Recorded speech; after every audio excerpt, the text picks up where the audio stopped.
Hello అండి, ఈరోజు masala omelette వేసుకుందామండి. దానికి కావాల్సిన పదార్థాలు: కోడిగుడ్లు అండి, ఇవి నాటుగుడ్లు అండి, మా కోడి పెట్టినవి. మసాలా పొడి, పచ్చిమిర్చి, అల్లం, కొద్దిగా జీలకర్ర, ఉల్లిపాయ, క్యారెట్, కొత్తిమీర కలిపానండి. కొంచెం పాలండి, ఆమ్లెట్లో కొంచెం పాలు వేస్తే ఆమ్లెట్ మెత్తగా వస్తుంది. మసాలా పొడి వేస్తున్నాను, పచ్చిమిర్చి, అల్లం, జీలకర్ర.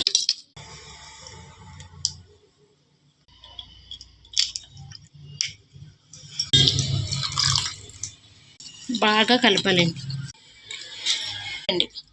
కారం,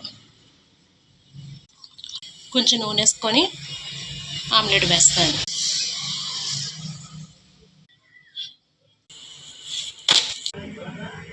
వేడి వేడి మసాలా ఆమ్లెట్ రెడీ అండి. మీకు నచ్చితే ఒక లైక్, సబ్స్క్రైబ్ చేయండి.